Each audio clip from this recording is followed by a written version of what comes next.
આમ આદમી પાર્ટીના ડેડિયાપાડાના ધારાસભ્ય ચૈત્ર વસાવા હાલ ડેડિયાપાડા પોલીસની કસ્ટડીમાં છે. આગામી 2024ની લોકસભાની ચૂંટણી પહેલાં અત્યારે આમ આદમી પાર્ટીના જે પ્રભારી છે ગુજરાતના સંદીપ પાઠક તે આમ આદમી પાર્ટી કાર્યાલય ખાતે આવ્યા છે. અને 2024ની લોકસભાની ચૂંટણીમાં આમ આદમી પાર્ટી કઈ રણનીતિ ઘડશે, કેવી રીતે ચૂંટણી લડવાની છે, કેમ કે ચૈત્ર વસાવાના સમર્થનમાં જે પ્રતિક્રિયા આવી રહી છે, જે જન સમર્થન મળી રહ્યું છે, એટલે આમ આદમી પાર્ટીએ તો પોતાનો ઉમેદવાર જાહેર કરી દીધો છે કે તેઓ એલાયન્સથી ચૂંટણી લડે કે ના લડે. ચૈત્ર વસાવા તેમના દાવેદાર છે, પરંતુ તેમના પત્ની હવે તેમનો મોરચો સંભાળી રહ્યા છે અને ઠેર ઠેર લોકોના પ્રચાર પ્રસારમાં પણ દેખાઈ રહ્યા છે. સૌપ્રથમ તેમની સાથે વાતચીત કરીશું. વર્ષાબેન વસાવા આપણી સાથે છે. વર્ષાબેન, નવજીવન ન્યૂઝમાં આપનું સ્વાગત છે. ચૈતરભાઈ પોલીસ સમક્ષ હાજર થયા હતા, હાલ કસ્ટડીમાં છે. હાલ તમે એમની જગ્યાએ દેખાઈ રહ્યા છો, ઠેર ઠેર કેવો પ્રતિસાદ મળી રહ્યો છે ને લોકોનો કેવો પ્રતિભાવ છે? નમસ્કાર. હવે હાલ તો ચૈતરભાઈ નથી, રાજપીપળા જેલમાં છે, પરંતુ હવે ગામમાં જ્યાં પણ આમ પ્રોગ્રામ હોય ત્યાં હું પોતે જઈને હાજરી આપું છું.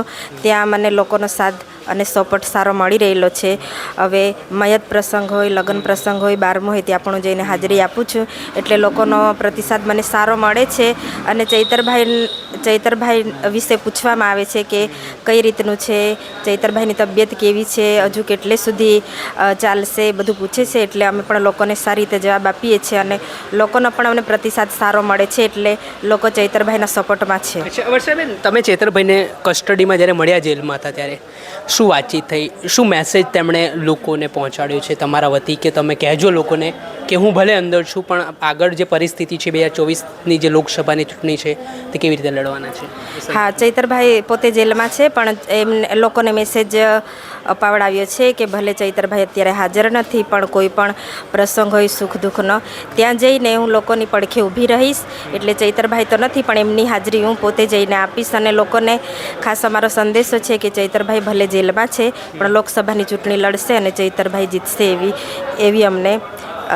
એવો અમને વિશ્વાસ છે. બલેશ્વર ગામમાં વસાવા સંમેલન મળ્યો, ચૈતરભાઈ નહોતા, પણ તમારી એન્ટ્રી જોઈને તો વિરોધીઓ પાણી થઈ ગયા એવું લાગતું હતું, કેમ કે ચૈતર વસાવાને લઈને જે સીટ છે, શેર આયા, આદિવાસી શેર આયા, એવા સ્લોગન પણ લાગતા હતા. તો એને લઈને જ્યારે તમે લોકોનો જન સમર્થન જોયું ત્યારે તમને કેવું અનુભૂતિ થઈ, કેમ કે તમારા પતિ હાલ જેલમાં છે પણ તમે બહાર છો ને, અત્યારથી જ એક પ્રચંડ જન સમર્થન તેમના સંદર્ભમાં જોવા મળ્યો છે? હા, જે બલેશ્વર ગામે પ્રોગ્રામ હતો ત્યાં તો સૌપ્રથમ મને સ્પીચ આપવાની ના પાડવામાં આવી હતી, પરંતુ સામેથી લોકોનો અવાજ હતો કે ચૈતરભાઈના પત્ની ત્યાં હાજર છે, તો એમને સ્પીચ બોલવા માટે આપો. એટલે સામેથી લોકોનો અવાજ આવ્યો, એટલે મને ત્યાં સંબોધન કરવા માટે આમંત્રણ આપ્યું. એટલે હું લોકોની સામે ખાલી 2-3 મિનિટ જ બોલી, પરંતુ લોકોએ મને એટલો સારો સપોર્ટ કર્યો અને મારા સંબોધનથી લોકો બહુ ખુશ થઈ ગયા અને મને સારો સપોર્ટ મળ્યો. એટલે એનાથી અમને લાગ્યું છે કે બધી જનમેદની ચૈતરભાઈને સપોર્ટ કરી રહેલી છે, એ માટે અમે બધા ખુશ થયા. અચ્છા, એક ચર્ચા શરૂ થઈ ગઈ છે, તમે અત્યારે પ્રચારમાં જેવી રીતે ઉતર્યા છો તો ઘણા બધા માધ્યમો આવ્યું કે હવે વર્ષાબેન વસાવા લોકસભાની ચૂંટણી લડવાના છે. ચૈતરભાઈ ના લડી શકે તો વર્ષાબેન વસાવા છે તે લોકો સમક્ષ પ્રચારમાં જેવી રીતે જઈ રહ્યા છે, તો શું તમે તૈયાર છો આમ આદમી પાર્ટી ટિકિટ આપે લોકસભાની? હવે અમારી પાર્ટી જે નક્કી કરશે, જે કહેશે એ પ્રમાણે અમે ચાલીશું. અમારા પાર્ટીમાં પણ ઘણા સિનિયરો છે, એટલે એ પ્રમાણેની અમારી તૈયારી રહેશે. એટલે પાર્ટી જે નક્કી કરશે તે થશે. અને ખાસ તમે જે એક ગામની મુલાકાત લીધી હતી ને ઘણા સમયથી ચૈતરભાઈ લોકોની સાથે પણ કનેક્ટ છે, કેવા પડકારો દેખાઈ રહ્યા છે? ભરૂચ સીટ છે એ હોટ ફેવરેટ માનવામાં આવી રહી છે ને એને લઈને જે રાજકારણ છે તે ગરમાયું છે. ચૈતરભાઈ તો અત્યારે લોકપ્રિય ચહેરા બન્યા છે, પણ પડકારો તમને કયા દેખાઈ રહ્યા છે હાલના સમયમાંથી? કેમ કે 5 ટર્મથી ત્યાંના જે હાલના સાંસદ છે ભાજપના મનસુખ વસાવા છે સામે.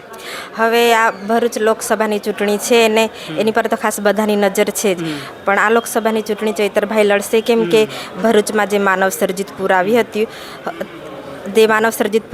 ત્યાં પણ ચૈતરભાઈ જાતે જઈને લોકોને મદદ કરી છે. એટલે ત્યાં પણ લોકોનો સારો અમને પ્રતિસાદ છે. જામીન નહીં મળે? હવે અમે કોર્ટની રાહે ચાલીશું, એટલે એ પ્રમાણે અમે બધું માહિતી લઈશું. ચોક્કસથી આપણી સાથે વર્ષાબેન વસાવા જે ચૈતર વસાવાના પત્ની છે તેઓ હતા. તેમણે જણાવ્યું છે હાલ ભરૂચની પ્રવર્તમાન સ્થિતિ છે.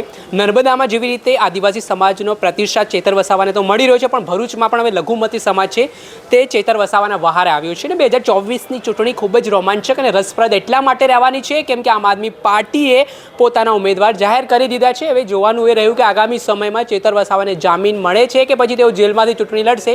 તે તમામ બાબતો પર સસ્પેન્સ છે. પરંતુ વર્ષાબેને કીધું છે જે પાર્ટી નિર્ણય લે, જો કે આમ આદમી પાર્ટી કાલ ઉઠીને કહે કે વર્ષાબેન તમે તૈયાર થઈ જાઓ, તમને ચૂંટણી લડવાની છે, તો તેઓ આ ચૂંટણી પાર્ટીની એક જવાબદારી સમજીને લડશે.